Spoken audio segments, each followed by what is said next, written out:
Alrighty, Roo, we are on lesson 18, advanced word problems. Let's jump right into it. Advanced word problems, I'm just going to WP. We have to remember that the number of independent equations always equals the number of variables. Always, always, always. The number of independent equations equals the number of variables. I need Christian Corella to the front desk. Please, Christian Corella to the front desk. Sorry about that. So let's do an example. The number of blues was 4 less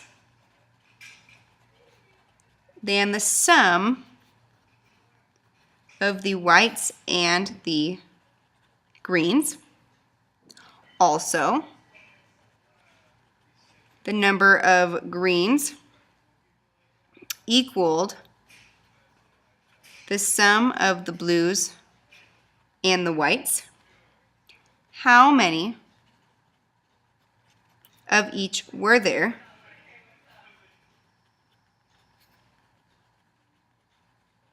If there were twice as many blues as whites. Okay, so each sentence is an equation. The number of blues was 4 less than the sum of the whites and the greens. Okay, also the number of greens is the sum of the blues and the whites. How many of each were there if there were twice as many blues as whites, which means B is 2W. So I'm going to take these equations and I'm just going to plug it in. B equals 2W, so I'm going to put that here. 2W equals W plus.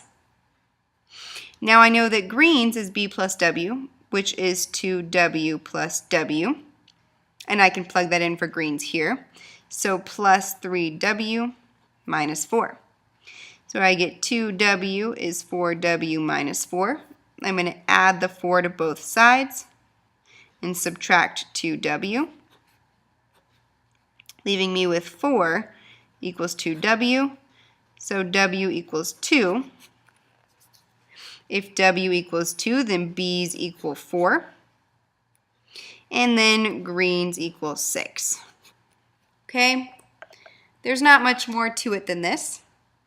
But let's do more examples. There's lots of different types. The quarters, nickels, and dimes totaled 20, and their value was $1.90. How many of each kind were there if there were 4 times as many nickels as quarters? All right, so we know that quarters plus nickels plus dimes totals 20. Their value was $1.90, so I know that quarters is 25 cents, nickels is 5 cents, and dimes is 10 cents. And their value is $1.90. And I also know that there were 4 times as many nickels as quarters, so N equals 4Q. All right, so I'm first going to multiply this equation by 100. Okay, so I get 25Q plus 5N plus 10D equals 190. And then I'm going to plug in 4Q for N here and for N here. So my two equations, I get 25Q plus 5 times 4Q plus 10D is 190. So this gives me 45Q plus 10D is 190. This is one equation.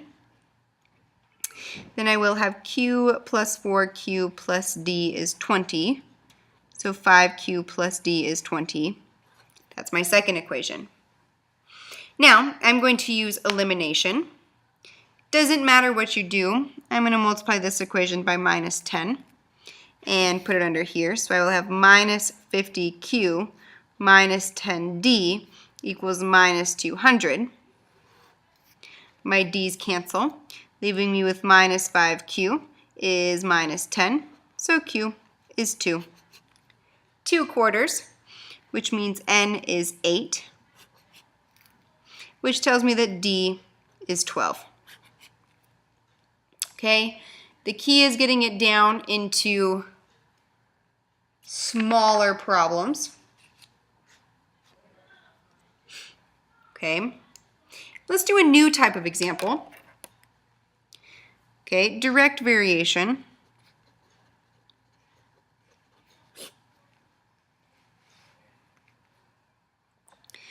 We're just going to do an example.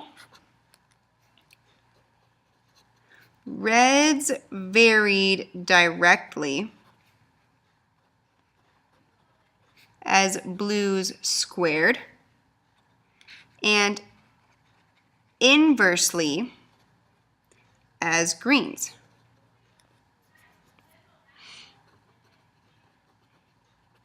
When there were 80 reds, there were 4 blues and 2 greens. How many reds were there when there were 8 blues and 10 greens? Okay, so variation, we always have a proportionality constant, which we call K, that we will have to solve for. So reds vary directly, which means I will have K times B squared, directly as blue squared. Inversely means I will have K over G, because they varied inversely as greens. Okay. Now, it tells me when there were 80 reds, so I plug in 80 for R, and I'm going to solve for K. There were 4 blues and 2 greens.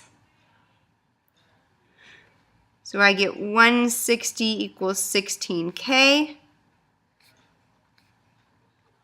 So K is 10. K is my proportionality constant. So now I have R equals 10 blues squared over greens.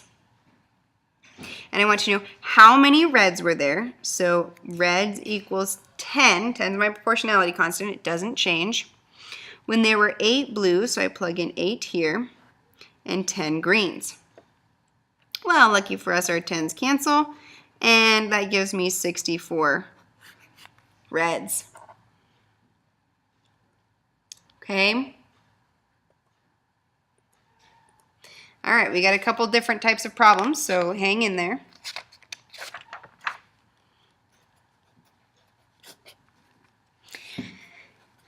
The sum of the digits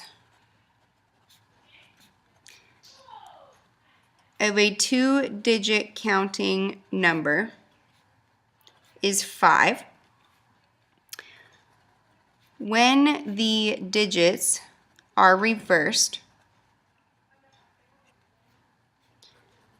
the number is 9 greater than the original.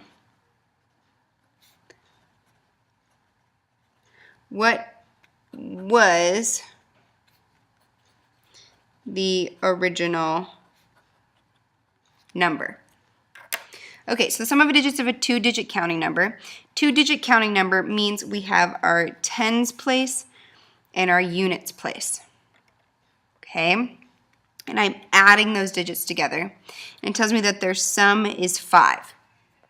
Now, when the digits are reversed, that means instead of having a units place, I'm having a tens place, right? I'm reversing it. 10u plus t. Sorry, this should be a 10. Yep, that's right. 10u plus t. The digits are reversed is 9 greater than the original. The original is 10t plus u. Okay, here we're just summing up the digits, but here we're talking about the digits having their place value. Okay.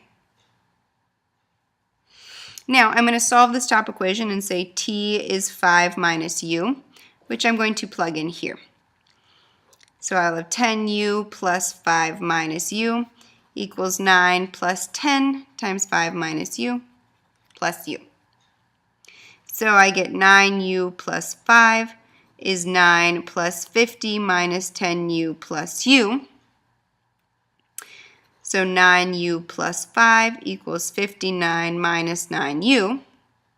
I'm going to subtract 5 from both sides, and I'm going to add 9u to both sides, giving me that 18u is 64, which shows me that u is 3. And if u is 3, I go back up to this equation and find that t is 2. Now that's not my answer, because my answer is a 2-digit counting number.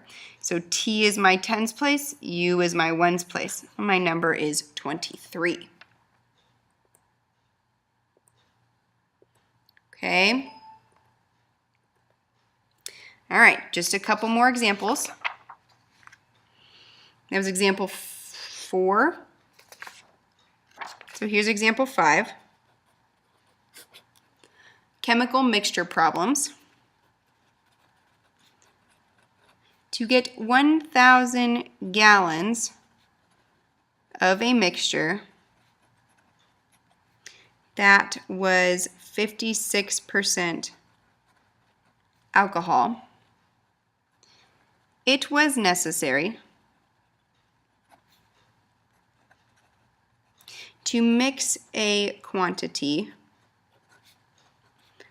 of 20% alcohol solution with a quantity of 80% alcohol solution. How much of each was required?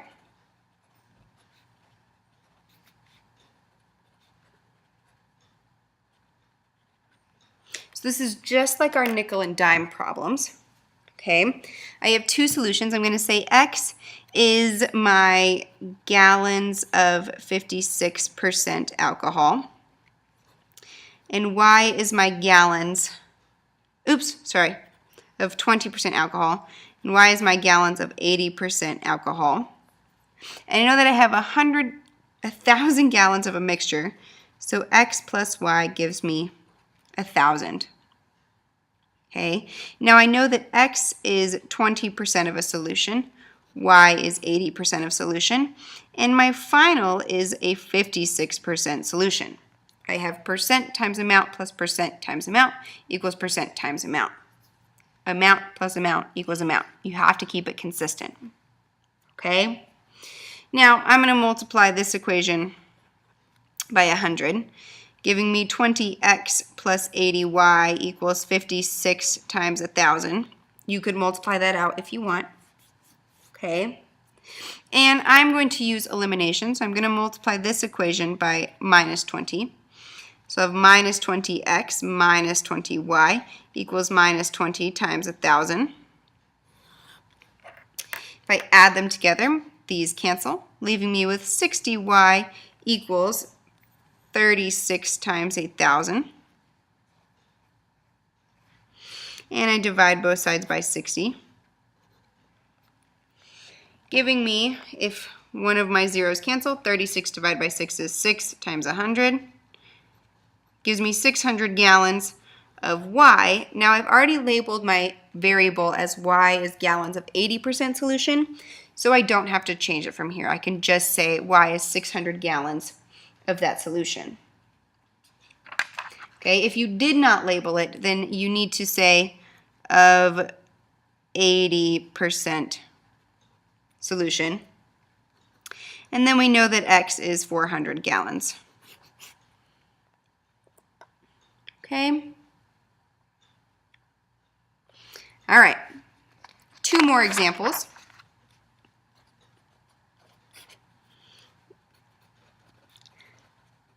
How many liters of a 64%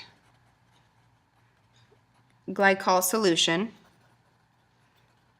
must be added to 77 liters of a 23% glycol solution to get a 42% solution?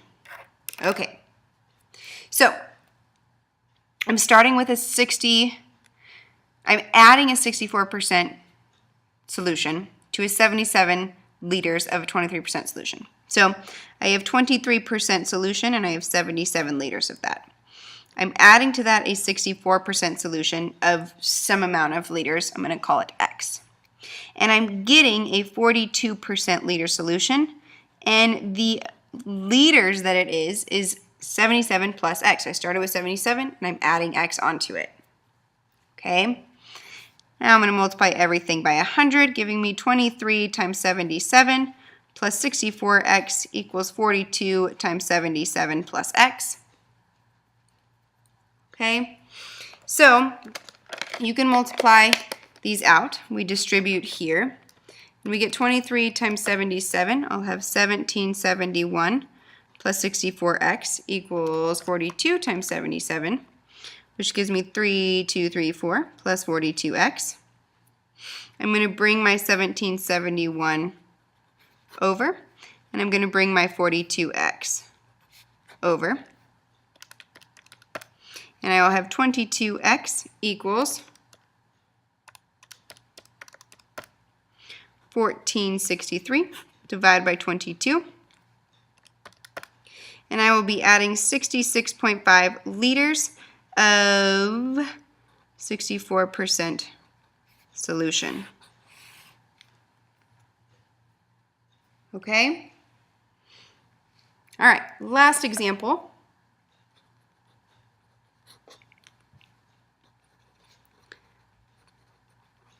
The weight of the carbon in the container of C3H7Cl, if you know the exact name for that, whoop-de-doo. I'm very excited. I don't know it. I'll have to look it up. And the weight of carbon was 113 grams. What is the total weight of the compound? And we are going to round to the nearest gram.